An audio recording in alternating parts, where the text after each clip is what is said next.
Good evening, I'm Janelle Mendoza. And I'm Janelle Mendoza. Thanks for joining us tonight. Rolling Stone magazine may be sued for their article on the alleged gang rape incident at Phi Kappa Psi fraternity at the University of Virginia. A recent religious freedom law passed in Indiana is now affecting companies in other states. A U.S. defense official says there are no plans to evacuate American personnel. Florida Senator Marco Rubio announced earlier today that he will seek the 2016 GOP presidential nomination. This makes Rubio the fourth major candidate to announce a White House bid in the past 3 weeks. They claim that the live coverage revealed information that endangered their lives during the attack in January. The stations revealed on air that an employee of the kosher market had several people hidden in the basement when the attack began. Detectives identified Wang as the suspect Saturday afternoon, and he's considered armed and dangerous. Wang is 30 years old, around 5'8", and was last seen on Saturday in Oregon. This is the first known lethal attack in Chad by the Nigerian militant group. This attack killed several people, including a local chief. The mumps have now spread to Washington state with 2 cases reported. The outbreak started last September at Idaho State University, infecting 21 people. The mega franchise The Fast and the Furious premieres its 7th installment today. Welcome back. You may not be able to teach an old dog new tricks, but you can teach a goat how to paint. Chantal Desjardins has more on the story. You've probably heard of Deflategate, but the latest scandal to hit the NFL involves the Atlanta Falcons. After 2 losing seasons, the Falcons admitted to pumping artificial noise into the Georgia Dome. And it's a special day for a Seahawk fan favorite as cornerback Richard Sherman turns 27 today. His teammates and fans took to Twitter to wish him a happy birthday. He responded by offering the code 27BDay for fans to enter to win one of 27 wristbands he's giving away. Patriots quarterback Tom Brady gave fans a scare while he was on vacation with his family in Costa Rica. Take a look at the video he posted on his Facebook page.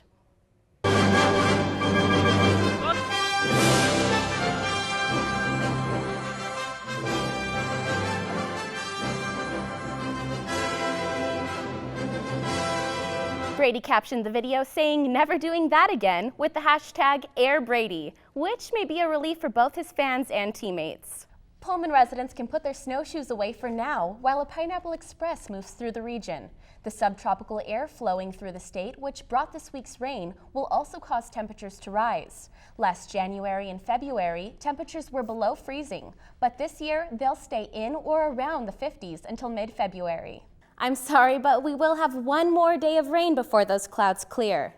Temperatures reached a high of about 45 today in Pullman, and they'll dip to a low of about 34 tonight. With that decrease in temperatures, the rain we've been having is going to turn into snow overnight. Yes, that's right, snow. But it could be worse. On this day in 1897, Pullman had a record low temperature of 10 degrees. It's sunny out now, but don't put those raincoats away just yet, because you could have some showers by Wednesday. For Murrow News 8, I'm Janelle Mendoza. The Palouse Wedding Experience is an annual event held here at the SEL Event Center. For Murrow News 8, I'm Janelle Mendoza. So the next time you go grocery shopping, don't be afraid of a little bruise. For Murrow News 8, I'm Janelle Mendoza.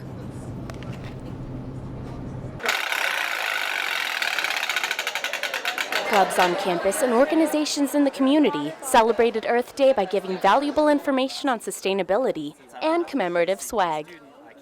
The Organic Agriculture Club handed out starter plants such as cherry tomatoes, basil, and kale to promote the club and ways to minimize resources.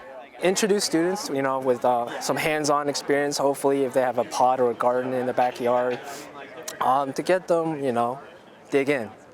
Students learned about the many variations of plants and how to care for them as well. But it was the Environmental Science Club that used more of a visual display of our impact on the environment. So on average, an individual in America uses about 500 bags per year. And that doesn't go anywhere. It just stays in the oceans, on the streets. You can't walk down a street in Seattle without seeing a bag flying by. It stays. This is kind of showing 1 year's worth of one person's consumption of plastic bags. You can only recycle plastic bags once, but you can recycle paper and aluminum cans an infinite amount of times. If you're going to the store and you're buying one thing, don't put it in a bag, just take it with you. It's little things like that that collectively can make a huge difference. Other groups offered information on climate change. The Palouse Environmental Sustainability Coalition spoke on the goals of the organization and the contributing factors of global warming. Sometimes the news on climate change seems really, really bad, and there are some people believe in climate change, some don't. So we're not focusing on that really, we're just saying reducing the amount of carbon dioxide that gets in the air, and there's so many things that contribute to that. And these groups have the same goal, to make the world a better place and get students involved. I'm Janelle Mendoza for Murrow News 8.